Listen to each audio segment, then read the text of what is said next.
To the average American from the north, Brazil has seemed a remote and strange land of jungles, rivers, and mountains, with but one great center of civilization, Rio de Janeiro. Many had heard of Rio's fabled beauty. Some knew the name of its Copacabana beach and even dreamed of a winter vacation there. But even those Americans who have been to Brazil have seldom seen much more of it than Rio, with its broad, handsome streets, its mixture of modern and traditional architecture, and its friendly people, most of whom are far more conscious of the U.S. than the U.S. citizen is of Brazil. The one picturesque fact about Brazil the pre-war North American might well have been aware of was that Rio, during the annual carnival, is one of the gayest spots in the world.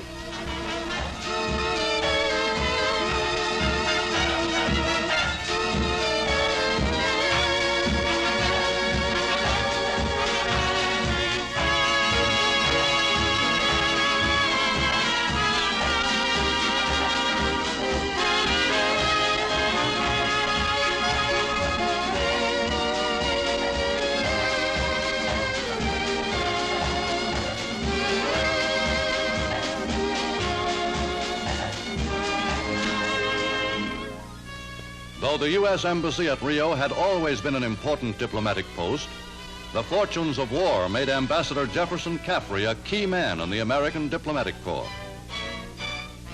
For in 1940, crucial year of World War II, the collapse of France placed Brazil in a position of vital strategic importance.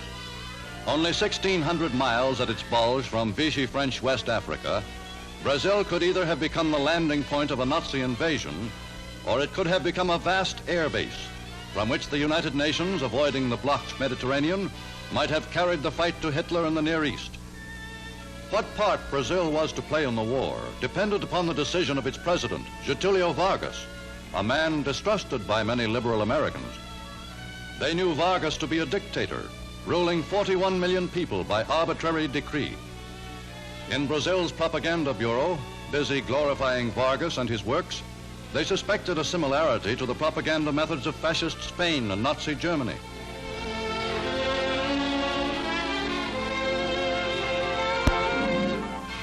They knew that Vargas was beholden, for the existence of his regime, to the Army and Navy officers who had supported his bloodless national revolution, and that many of Brazil's military caste were at least as sympathetic to fascism as to democracy.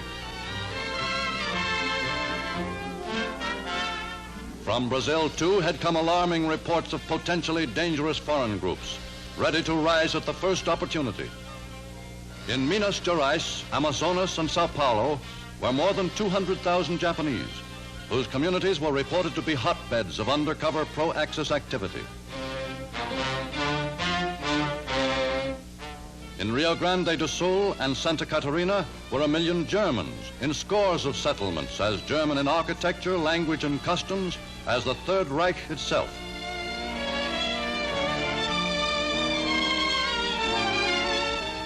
Each settlement was reported to have its active Nazi cell, carrying on in the provinces the work Hitler's agents were secretly furthering in Rio de Janeiro.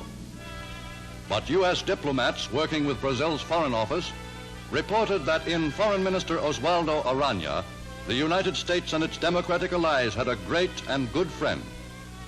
To these experts, President Vargas' regime was no fascist state, but a benevolent personal dictatorship which had won wide popular acclaim.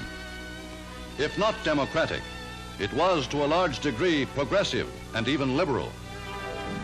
To increase education and better the lot of the common people has been from the first an aim of the government.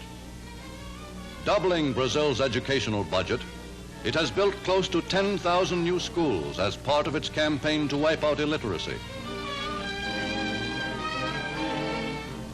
It has made free medical care available to school children of all ages in a determined effort to set new standards of national health.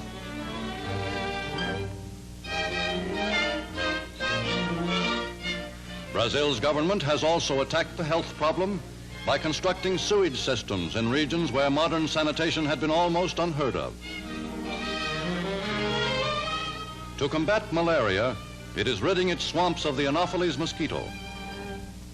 In this and other public health projects, U.S. medical men have been called in to teach techniques which Brazilian doctors will employ on a national scale. By its program of government housing, by its social and labor legislation, the government is today making good its promise to improve conditions among Brazil's people.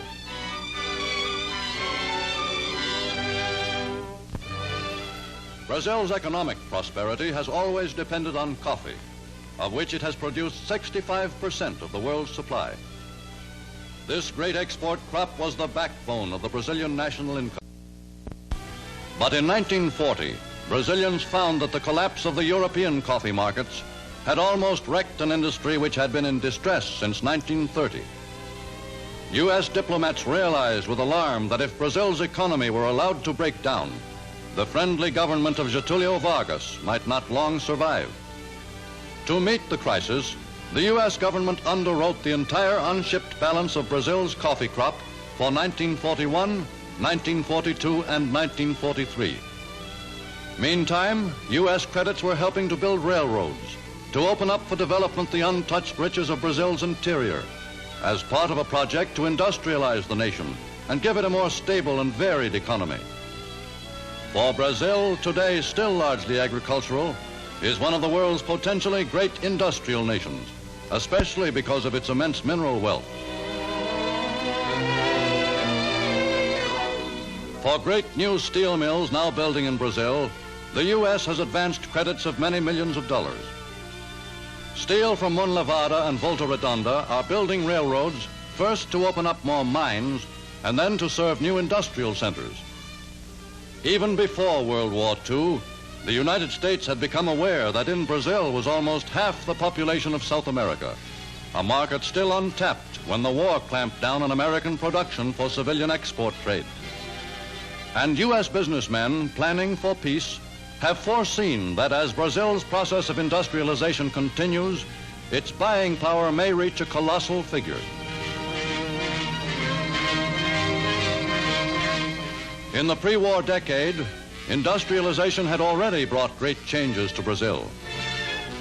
By an audacious electrification project near Sao Paulo, rivers were diverted and sent plunging over steep natural escarpments, where they were harnessed to create an immense power supply.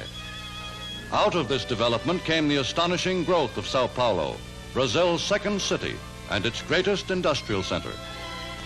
Between 1920 and 1940, Sao Paulo's population jumped from 600,000 to 1.5 million, making it the fastest growing city in the world. But Sao Paulo is no lone phenomenon. In the same 2 decades, many another big city has sprung up in Brazil, such as Belo Horizonte, spacious and modern, planned in its entirety before the first building went up.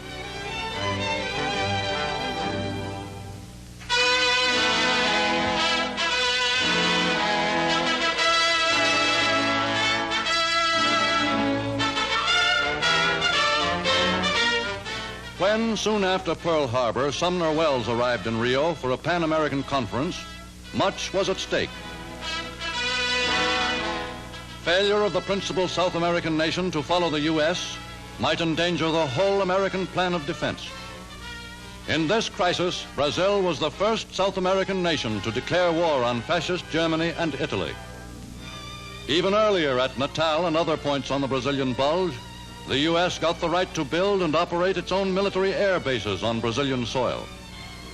Within a few months, these bases were in full operation, the center of a system of military air transport lines greater than anything the pre-war world had ever seen.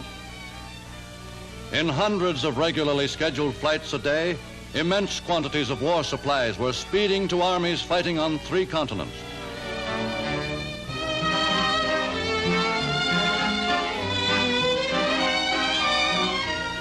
Today, history records that without these bases and the planes and men flown from them, Rommel could never have been defeated in Tunisia. The Italian invasion probably could never have been launched.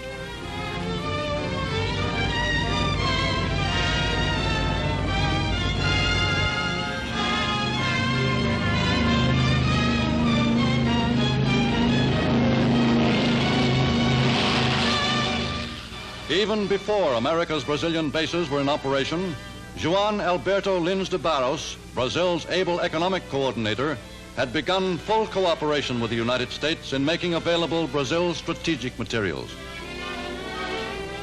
One of the most vital of these is rubber. Though U.S. efforts to increase production of natural rubber were costly and only partially successful, the continuing yield has been great enough to constitute a valuable asset.